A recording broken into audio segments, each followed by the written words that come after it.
Student, मैं हूं के शर्मा फ्रॉम के कॉमर्स क्लासेस सदर बाज़ार आगरा से। आज मैं आपके लिए लेकर आया हूं एक अच्छा सा चैप्टर क्लास 12 का। चैप्टर का नाम है आपका cash flow statement. Cash flow statement का जो बेटा डेफिनेशन दी गई है अकाउंटिंग स्टैंडर्ड 3 में इसको डिफाइन किया गया है। ये 1 नंबर में क्वेश्चन आता है, इसको याद रखना, ठीक है। आगे, कैश फ्लो स्टेटमेंट का मतलब कैश का इनफ्लो और कैश का आउटफ्लो। मतलब कैश कहाँ से आ रहा है फर्म के पास और कैश कहाँ जा रहा है, मतलब कहाँ पर यूज़ हो रहा है, ठीक है। ये हम जानने के लिए कैश फ्लो स्टेटमेंट बनाते हैं। कभी कभी क्या होता है कि फर्म में अ, जो कैश हम देखते हैं कि टोटल कैश कितना आया और उस कैश को कहाँ कहाँ पर हमने यूज़ किया, ठीक है। आगे, cash flow statement. Cash flow statement का मतलब होता है बेटा, इसके अंदर 3 एक्टिविटीज से आप कैलकुलेशन करते हो। यहीं से पता चलता है कैश का इनफ्लो और आउटफ्लो। सबसे पहले जो एक्टिविटीज़ आती है वो आती है ऑपरेटिंग एक्टिविटीज़, ठीक है। ये ऑपरेटिंग एक्टिविटीज़ मोस्ट इम्पोर्टेंट है, इसको आपको याद रखना है। ये मोस्ट इम्पोर्टेंट पार्ट माना जाता है कैश फ्लो स्टेटमेंट का, क्योंकि ऑपरेटिंग एक्टिविटीज़ अगर आपको समझ में आ गई अच्छे तरीके से, इसका मतलब आपको पूरा कैश फ्लो आ गया, ऐसा माना जाता है, मेरा ऐसा मानना है, ठीक है। दूसरे नंबर पे आपकी स्टार्ट होती है इन्वेस्टिंग एक्टिविटीज़, ठीक है। दूसरे नंबर पे आपकी कौन सी एक्टिविटीज़ स्टार्ट होगी? Investing activities. फिर इसमें कोई ज़्यादा आपको दिक्कत नहीं आएगी। मेन एक्टिविटीज़ आपकी ये है, जैसे कि मैंने अभी आपको बताया, करनी तो खैर हमें तीनों ही है, लेकिन अगर समझ में आती है तो आपको आगे की एक्टिविटीज़ में कोई दिक्कत नहीं होगी। दूसरी आपकी इन्वेस्टिंग एक्टिविटीज़ और तीसरी जाती है आपकी बेटा फाइनेंसिंग एक्टिविटीज़, ठीक है। इस 3 एक्टिविटीज़ के बारे में आज हम आपको बताएंगे आगे। इसको थोड़ा नीचे कर लेते हैं हम। देखो बेटा, अब इसके बाद आता है आपका format of cash flow statement. Cash flow statement का फॉर्मेट पर्टिकुलर अमाउंट, सिंपल सा फॉर्मेट है, ठीक है, घबराने की ज़रूरत नहीं है। सबसे पहले जो हमने आपको एक्टिविटीज़ बताई थी, इसके अंदर 3 एक्टिविटीज़ होती हैं। सबसे पहले क्या है? Operating activities. सबसे पहली एक्टिविटीज़ होती है ऑपरेटिंग एक्टिविटीज़। ऑपरेटिंग एक्टिविटीज़ में हम पढ़ेंगे net profit before tax and extra ordinary item. अब ये net profit before tax and extra ordinary item ये क्या होता है? इसकी हमने कैलकुलेशन की है, नीचे आप इसको चेक कर सकते हो वर्किंग नोट में, ठीक है। ये कैसे निकलता है, कैसे इसकी कैलकुलेशन होती है। आगे दूसरे नंबर पे आता है बेटा आपका non cash and non operating item. Non cash item और नॉन ऑपरेटिंग आइटम कौन कौन से होते हैं ये हम आपको बताते हैं। देखो थोड़ा नीचे कर लेते हैं इसको। देखो बेटा, सबसे पहला पार्ट आता है इसका नॉन कैश आइटम में डेप्रिसिएशन, ठीक है। दूसरा पार्ट आता है डेप्रिसिएशन, तो आप जानते ही हो, जो भी आपकी फिक्स एसेट्स होती हैं फर्म की, उसमें जो डेप लगता है जिसकी वजह से फर्म की एसेट्स की वैल्यू कम होती है। और दूसरा पार्ट है अमोर्टाइजेशन ऑफ गुडविल। अमोर्टाइजेशन ये भी एक तरीके से डेप है, मतलब ये लगता है आप डेप लगता है आपका फिक्स एसेट्स पर और अमोर्टाइजेशन लगता है आपका नो इंटेंजिबल एसेट्स पर, ठीक है। इंटेंजिबल एसेट्स कौन सी होती हैं आपकी? जैसे कि गुडविल, पेटेंट और ट्रेडमार्क। इसके लिए हम जो इंटेंजिबल एसेट्स है उनके लिए हम डेप यूज नाम ना करके अमोर्टाइजेशन वर्ड यूज़ करते हैं, ठीक है। आगे फिर आता है आपका इंटरेस्ट ऑन डिवेंचर या बोरोइंग, या हम इसको बोल सकते हैं लोन, ठीक है। ये आपके आइटम आते हैं इसमें, मतलब इसकी जो भी इंटरेस्ट होगी वो आपको यहाँ पर लिखनी पड़ेगी, ठीक है। आगे इसके बाद आता है बेटा आपका loss on sale of assets. ये आ जाएगा, अगर आप कोई भी असेट सेल कर रहे हो उस पर अगर लॉस हुआ है तो वो आ जाएगा। अगर मैं आपको एक सिंपल से मैं बताऊँ ना, तो बेटा जो भी आपके यहाँ पर नुकसान हो रहा है उनको आपको प्लस करना है, और जो भी आपको फ़ायदा है यानी कि आपके जो प्रॉफिट हो रहा है उनको आपको माइनस करना है। जैसे कि देखो यहाँ तक ये तीनों आपके लॉस होते हैं फर्म के, डेप, अमोर्टाइजेशन, इंटरेस्ट ऑन डिवेंचर और loss on sale of assets. तो ये हमने जो भी बैलेंस लिखे हैं ये सारे पॉजिटिव बैलेंस है, ये सब प्लस होने हैं, ये सब प्लस होने हैं। आगे आगे आता है profit on sale of assets. ये जो भी असेट सेल करने पर प्रॉफिट हुआ है इसको ये ब्रैकेट में लिखा हुआ है बेटा, इसका मतलब इसको हमें माइनस करना है। ठीक है। आगे इंटरेस्ट इनकम, डिविडेंड इनकम या रेंटल इनकम, ये बहुत रेयर केस में आता है, 1% मान के चलो। अगर ये कभी आ जाता है तो ये माइनस होता है क्योंकि ये आपकी इनकम है। ठीक है। अब इसके बाद इन सब का टोटल किया जाता है यहाँ से यहाँ तक। ठीक है। ऊपर से नीचे तक ये सब टोटल किया जाएगा। अब ये टोटल करने के बाद यहाँ पर जो टोटल आपको दिखाई दे रहा है, इसका मतलब इसको जो लिखा जाता है वो आता है आपका operating profit before working capital changes. ये आपका निकल कर आ जाता है operating profit before working capital changes. ठीक है। अब थोड़ा नीचे कर लेते हैं ऐसे आगे, यहाँ तक आपको समझ में आ गया होगा। अब आगे बढ़ते हैं। इसके बाद आती है बेटा बारी करंट असेट्स की। करंट असेट्स जब इंक्रीज होता है, जब इंक्रीज होगा करंट असेट्स तो वो माइनस होगा, और करंट असेट जब डिक्रीज होगा, देखो एरो नीचे की तरफ आ रहा है, यहाँ पर एरो ऊपर की तरफ जा रहा है। ऊपर की तरफ एरो का मतलब इंक्रीज हो रहा है और नीचे की तरफ एरो मतलब डिक्रीज हो रहा है। ठीक है। तो उसको प्लस किया जाएगा। ठीक है। अब आपको बस एक चीज़ याद रखनी है, करंट असेट्स के अंदर ये आइटम आपको नहीं लेने हैं, एक्सक्लूडिंग कैश नहीं लेना है, बैंक नहीं लेना है, करंट इन्वेस्टमेंट नहीं लेना है। ये करंट असेट्स में नहीं आते हैं, ये सबसे लास्ट में यूज़ होते हैं जब हम पूरी एक्टिविटीज़ यानी कि तीनों एक्टिविटीज़ को बना लेते हैं उसके बाद में। ठीक है। आगे इसके बाद में आता है बेटा आपका करंट लायबिलिटीज़। करंट लायबिलिटीज़ में जब इंक्रीज़ होता है, जब ये देखो ऊपर की तरफ एरो जा रहा है, अगर ये इंक्रीज़ होता है तो प्लस होगा और डिक्रीज़ होता है तो ये माइनस होगा। अब आपको एक चीज़ में याद रखनी है, देखो करंट असेट्स में इन्वर्स रिलेशन होता है, मतलब कि करंट असेट्स का मतलब होता है कि अगर ये बढ़ रहा है तो माइनस, ठीक है, और करंट असेट्स अगर कम हो रहा है तो ये प्लस, मतलब उल्टा करना है। और लायबिलिटीज़ में अगर बढ़ रही है तो प्लस, कम हो रही है तो माइनस। तो अगर मैं एक शॉर्ट में बताऊं इसका, आपको पता है जब असेट्स बढ़ती है तो आपको प्रॉफिट है, तो प्रॉफिट को आपको माइनस करना है, जैसे मैं आपको पहले बता चुका हूँ। ठीक है। लॉस को आपको प्लस करना है। आगे आगे बताते हैं। अब करंट लायबिलिटीज़ के अंदर कुछ आइटम नहीं आएंगे, जैसे एक्सक्लूडिंग लिखा हुआ है इसमें, शॉर्ट टर्म बोरोइंग, जैसे short term provision, short term borrowing, ये इसमें नहीं आएगी। आगे शॉर्ट टर्म बोरोइंग में जैसे बैंक ओवरड्राफ्ट आ जाता है आपका ज़्यादातर केस में, ये करंट लायबिलिटीज़ में लिखी तो होती हैं लेकिन हमें इसमें यूज़ नहीं लेनी है इस वाली कैलकुलेशन में। ठीक है, याद रखना आप। आगे फिर इन सब का कैलकुलेशन करने के बाद जो भी टोटल है ये आता है बेटा, इसको हम बोलेंगे कैश फ्रॉम ऑपरेटिंग एक्टिविटीज़। बस मेन मोस्ट इम्पोर्टेंट ये एक्टिविटीज़ है आपकी, ये आपने निकालना सीख लिया तो आपको कैश फ्लो स्टेटमेंट अच्छे से समझ में आ जाएगा। आई होप कि आपको जब मैं न्यूमेरिकल कराऊंगा तो इसमें दिक्कत नहीं होगी। अब ये इसको हमने नाम दे दिया बेटा ए। ठीक है। आगे अब सेकंड बारी आती है, आप सेकंड एक्टिविटीज़ है आपकी इन्वेस्टिंग एक्टिविटीज़। इन्वेस्टिंग एक्टिविटीज़ अब हम थोड़ा सा इसको ऊपर कर लेते हैं। इन्वेस्टिंग एक्टिविटीज़ देखो, इन्वेस्टिंग एक्टिविटीज़ के अंदर ये बहुत सिंपल है। सबसे पहले आता है आपका sale of assets. Sale of assets करेंगे तो ये यहाँ लिखा जाएगा, प्लस होगा purchase of assets, purchase of goodwill. ठीक है। देखो यहाँ पर परचेज ऑफ गुडविल है, ऊपर ऑपरेटिंग एक्टिविटीज़ के अंदर हमारी अमोर्टाइजेशन ऑफ गुडविल थी। ठीक है। ये अब यहाँ पर क्या है, purchase of asset, purchase of goodwill. तो जो भी परचेज है वो हम क्या करेंगे, माइनस करेंगे, और जो भी आपकी सेल है उसको हम क्या करेंगे, प्लस करेंगे। ठीक है। इसको हम क्या करेंगे, माइनस करेंगे। आगे आगे अब बताते हैं आपको, जैसे कोई भी इंटरेस्ट या कोई भी डिविडेंड रिसीव है, कोई भी आपकी इनकम हो रही है तो वो यहाँ पे प्लस की जाएगी। आया समझ। चलो बस यहाँ पर वैसे मेन तो ये तीन ही आइटम आते हैं ज़्यादातर केस में, एक आध % केस में जैसे इंटरेस्ट और ये इनकम है, रिसीव है, तो ये आ जाती है। वैसे ज़्यादातर केस में ये तीन ही आइटम आते हैं।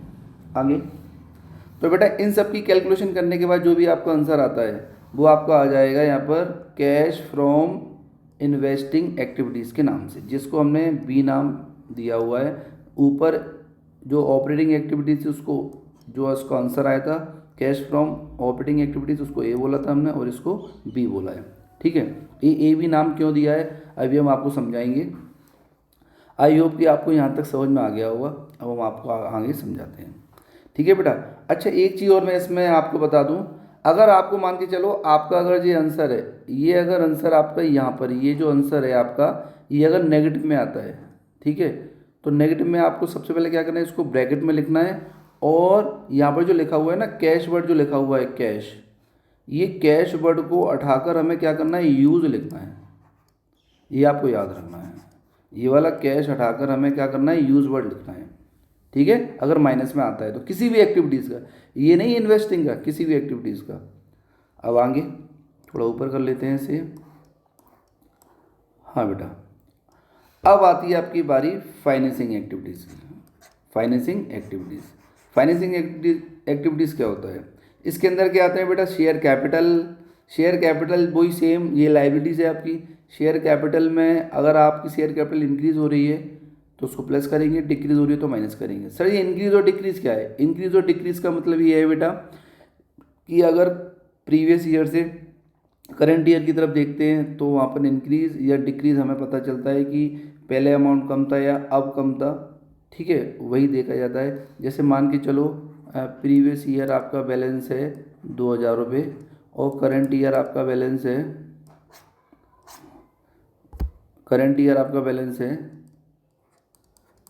3,000 रुपये। तो आप देख रहे हो करंट ईयर में 3,000 हुआ है, प्रीवियस ईयर में 2,000 था, तो ये कितना 1,000 रुपये इंक्रीज़ हुआ है ना। इसी तरीके से आपको देखना है। ठीक है, अब आगे बढ़ते हैं। अब इसके बाद आता है बेटा शेयर कैपिटल। मैंने आपको बताया था इंक्रीज़ होगा तो प्लस, डिक्रीज़ होगा तो माइनस करेंगे। ठीक है, जो भी आएगा उसको यहाँ लिखेंगे। आगे ऐसे ही डिबेंचर, लॉन्ग टर्म बोरोइंग और लोन, अगर इंक्रीज़ है तो प्लस करेंगे, डिक्रीज़ है तो माइनस करेंगे। ठीक है, आगे इसके बाद आता है बेटा आपका interest on debenture, propose dividend, ये आपको प्रीवियस ईयर का लेना है प्रपोज डिविडेंड, और इंटरिम डिविडेंड ये आपको करंट ईयर का लेना है। ये आपको याद रखना है बेटा, बच्चे ज़्यादातर गलती इसी में करते हैं। ये तीनों एक्टिविटीज़ ये तीनों जो नाम है ना मैंने आपको यहाँ पर दिखाए हुए हैं, इसको मैंने नाम दिया है बेटा आलू का। ये मैंने आलू क्यों दिए हैं, क्योंकि ये तीनों आइटम आपके ऑपरेटिंग एक्टिविटीज़ में भी आते हैं। ये तीनों आइटम ऑपरेटिंग एक्टिविटीज़ में ऑपरेटिंग एक्टिविटीज़ में भी आते हैं। ठीक है, इसलिए मैंने इसको आलू नाम दिया है। वहाँ पर भी आएंगे और यहाँ भी आते हैं। आपको ये याद रखने हैं 3 आइटम, बच्चे ने भूल जाते हैं। ठीक है, याद रखना है इनको। अब इसके बाद आगे इन सबको, ये माइनस होते हैं सारे यहाँ पर। ठीक है, ये सभी यहाँ पर क्या होंगे, माइनस होंगे। जबकि ऑपरेटिंग एक्टिविटीज़ में इसको हम प्लस करते हैं तीनों को, लेकिन यहाँ पर ये सारे आइटम माइनस होंगे। ये ऐसे आइटम हैं जो ऑपरेटिंग में भी आते हैं और फाइनेंसिंग में भी आते हैं, 2 एक्टिविटीज़ में यूज़ होते हैं। बस आया समझ, आगे बढ़ते हैं। फिर इसके करने के बाद में इन सबका टोटल करेंगे। यहाँ पर टोटल जो भी आएगा हमारा, जैसे मैंने आपको बताया था, अगर ये प्लस में आता है तो फ्रॉम के नाम से लिखा जाए, प्लस में आता है, अगर ये आपको प्लस में आता है तो फ्रॉम के नाम से लिखा जाएगा, माइनस में आता है तो किसके नाम से, यूज़ के नाम से आएगा। ठीक है, जैसे यहाँ पर अभी हमने प्लस मान के चला है तो ये देखो हमने यहाँ लिखा हुआ है from, cash from in financing activities. ठीक है, अब आगे बढ़ते हैं। हाँ बेटा, अब आती है लास्ट एंड फाइनल स्टेज आ गई इसकी। अब आपको समझाते हैं। देखो जो भी हमने नाम दिए थे, मैंने आपको बताया था, ये हमने ए नाम, बी नाम और सी नाम जो दिए हैं उसका मतलब आगे समझाएंगे। ए एक्टिविटीज़ जो भी हमारी ऑपरेटिंग का आंसर आया था, बी एक्टिविटीज़ जो भी हमारी इन्वेस्टिंग का आंसर आया था, सी एक्टिविटी जो भी आपकी फाइनेंसिंग का आंसर आया था। इन सबको आपको प्लस करके यहाँ लिखना है। ठीक है बेटा, जैसे कि मैं आपको समझा दूँ। देखो जैसे आपका ऑपरेटिंग का आंसर आया, मान के चलो ऑपरेटिंग का आ रहा है 10,000 रुपये। ठीक है, और इन्वेस्टिंग का ये 10,000 रुपये पॉजिटिव है, और इन्वेस्टिंग का आया माइनस का 20,000 रुपीज़। ठीक है, और इसके बाद में फाइनेंसिंग का आया प्लस का 40,000 रुपीज़। तो एक कैलकुलेशन करने के बाद में जैसे 10 और 40, ये 40,000 रुपये 10,000 प्लस के, इनको प्लस करेंगे, इसमें से 20,000 माइनस करेंगे, यानी कि 50 माइनस 20, तो टोटल आपको यहाँ पर 30,000 लिख देना है। आया समझ। इसके बाद में आपको क्या करना है, प्लस करनी है लास्ट एंड फाइनल आपको क्या करना है, प्लस करना है opening balance of cash and bank and current investment. ये आपको तीनों अगर क्वेश्चन में दिए हैं तो तीनों को प्लस करना है, इनके ओपनिंग बैलेंस को लेना है। याद रखना ओपनिंग बैलेंस को लेना है। ओपनिंग बैलेंस का मतलब है बेटा आपके प्रीवियस ईयर बैलेंस को लेना है आपको, ठीक है। ये आपको यहाँ लिख देना है प्लस करके। आया समझ? जैसे मान के चलो इन तीनों का प्लस करके आता है 20,000 रुपये, ठीक है। और अब क्या करना है, हमें इस 30,000 को और इस 20,000 को दोनों को आपस में ऐड करना है। ऐड करने के बाद जो यहाँ पर आएगा 50,000 रुपये, वो आपके क्लोजिंग कैश और बैंक और करंट इन्वेस्टमेंट से मैच करना चाहिए इनके टोटल से। अगर वो 50,000 ऐड करके आ रहे हैं तो आप सही कर रहे हो, अन्यथा आप क्वेश्चन में कहीं ना कहीं गलती कर रहे हो, तो आप उसको अच्छे से चेक कर लेना। आई होप आपको यहाँ तक ये फॉर्मेट पूरा क्लियर हो गया होगा। अब मैं आपको इसके अकाउंट्स के बारे में बता देता हूँ। इसके अकाउंट कैसे बनाते हैं हम, देखना बेटा ध्यान से। सबसे पहले जो आता है बेटा आपका असेट्स अकाउंट आता है।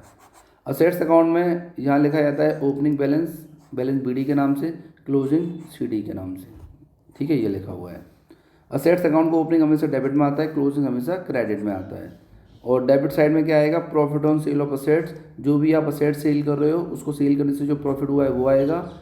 और यहाँ पर इसके बाद में क्रेडिट में आएगा डेप्रिसिएशन, जो भी असेट्स पर डेप लगा है वो। और यहाँ पर आएगा बैंक सेल ऑफ असेट्स, अगर कोई असेट सेल कर रहे हो तो वो सेल ऑफ असेट्स यहाँ आएगा, ठीक है। और अगर असेट्स को सेल करने में जो भी आपका लॉस हुआ है तो वो आपको यहाँ लिखा जाएगा। इसके बाद में इस क्रेडिट का इन सब का टोटल किया जाएगा। टोटल जो भी आएगा आपका, टोटल जो भी आपका आएगा, इस टोटल में से ये दो आइटम माइनस किए जाएंगे। माइनस करके जो भी यहाँ बचेगा वो आपका आएगा बैंक परचेज के नाम से। बात समझ में आई? चलो अब हम आपको आगे बताते हैं। आगे और आगे आपका एक और अकाउंट है आपका provision for dep account. Provision for dep account के बारे में बताते हैं, ठीक है। ये तीन अकाउंट बेटा कैश फ्लो स्टेटमेंट की एक तरीके से बैकबोन माने जाते हैं। अगर ये तीन अकाउंट आपको बनाना आ गए तो मतलब कैश फ्लो स्टेटमेंट आपको पूरा अच्छे से समझ में आ गया, ये मान लो, इस बात की मेरी गारंटी है। अब इसको समझाते हैं, देखो बेटा ध्यान से। इसमें भी चार column, particular amount, particular amount. सबसे पहले ओपनिंग बैलेंस लिखा जाता है क्रेडिट से। देखो प्रोविजन फॉर डेप एक लाइबिलिटीज़ का पार्ट है, इसलिए इसको हम क्रेडिट से स्टार्ट करते हैं। बैलेंस बीडी, ओपनिंग बैलेंस और to balance CD closing balance, ठीक है। फिर इसके बाद में जो भी देखो हमने आपको अभी ऊपर बताया था, यहाँ पर देखो असेट्स में जो भी आपने असेट्स अकाउंट बनाया था ना, यहाँ देखो आपको ये डेप दिखाई दे रही है, ये डेप जो हमने लगाई थी, ये डेप सीधे यहाँ ट्रांसफ़र हो जाती है नीचे, ठीक है। ये डेप आपकी डेप अकाउंट में ट्रांसफ़र हो जाती है। तो ये डेप वही है जो हम ऊपर से लेकर आए हैं, ये वाली डेप, ये वही डेप है जो हम असेट्स अकाउंट से उठा के लेकर आए हैं, वो यहाँ आएगी। इसका टोटल दोनों का किया जाएगा, टोटल यहाँ लिखा जाएगा, इस टोटल को यहाँ लिखना है, इसमें से ये माइनस कर देना है, ये वाला जो भी आएगा बैलेंस उसको हमें क्या लिखना है, by balance transfer to operating activities. Operating activities, ये ऑपरेटिंग एक्टिविटीज़ में ट्रांसफ़र हो जाता है बैलेंस। बात समझ में आई बेटा? चलो इसके बाद आगे बताते हैं। आगे आपका एक अकाउंट और बचा हुआ है ये। अब ये आपका आता है बेटा प्रोविज़न फॉर टैक्स अकाउंट। ये भी इम्पोर्टेंट अकाउंट है आपका, देखते हैं। सबसे पहले ये भी लाइबिलिटीज़ का पार्ट है, इसलिए ये भी क्रेडिट से स्टार्ट होगा आपका। बैलेंस बीडी के नाम से ओपनिंग बैलेंस आएगा। इसके बाद में यहाँ पर बैलेंस शीटी के नाम से इसका क्लोजिंग बैलेंस आएगा। और अगर किसी क्वेश्चन में एडिशनल इन्फॉर्मेशन मतलब एडजस्टमेंट में आपको देखने को मिलेगा क्वेश्चन के नीचे कि tax paid, income tax paid, अगर वो है तो वो डेबिट साइड में आएगा। इस तरीके से टू बैंक अकाउंट, ब्रैकेट में लिखोगे आप टैक्स पेड, ठीक है बेटा। इसके बाद में इसका टोटल करेंगे, इसका टोटल करके यहाँ लिखेंगे, वही टोटल में से माइनस कर देंगे। माइनस करने के बाद आपका आ जाएगा balance transfer to operating activities. ये आपका क्वेश्चन, ये आपका टोटल जो भी होगा वो ऑपरेटिंग एक्टिविटीज़ में ट्रांसफ़र होगा एनपी की कैलकुलेशन में। यहाँ तक आपको समझ में आ गया होगा। अब हम इसके बाद आगे बढ़ते हैं। हाँ बेटा, इसके बाद हम आपको बताते हैं कैलकुलेशन ऑफ एनपी। एनपी की कैलकुलेशन मैंने आपको बताया था ना ऊपर, एनपी बिफोर टैक्स लिखा था हमने। एनपी जो हमने एनपी बिफोर टैक्स लिखा था उसकी कैलकुलेशन बताते हैं हम आपको, एक मिनट, ठीक है बेटा, एनपी बिफोर टैक्स। देखो पर्टिकुलर अमाउंट, ठीक है, सबसे पहले आता है आपका एनपी। एनपी करंट ईयर में से प्रीवियस ईयर माइनस करते हैं, जो भी माइनस करके आएगा वो यहाँ लिखेंगे। इसके बाद transfer to reserve, same current year minus previous year, जो भी आएगा उसको यहाँ लिखेंगे। ऐसे ही प्रपोज डिविडेंड क्वेश्चन में दिया होगा, एडजस्टमेंट में नीचे एडिशनल इन्फॉर्मेशन में, ये आपको बेटा प्रपोज डिविडेंड प्रीवियस ईयर का लिखना होता है, याद रखना, ठीक है, वो आएगा यहाँ पर। इसके बाद में प्लस करेंगे इंटरिम डिविडेंड, ये आपको बेटा करंट ईयर का लिखना होता है, ये आपको याद रखना है बेटा, इनसे छोटी छोटी गलती हो जाती है। इसके बाद इन सबका टोटल करेंगे, टोटल करके यहाँ पर आएगा वो आपको क्या लिखा जाएगा, एनपी बिफोर टैक्स। आया समझ में? नहीं आया? बस अभी तक इस वीडियो में बस इतना ही। आई होप कि आपको कैश फ्लो अच्छे से समझ में आ गया होगा। धन्यवाद। अब आपको आगे की वीडियो में मिलते हैं हम।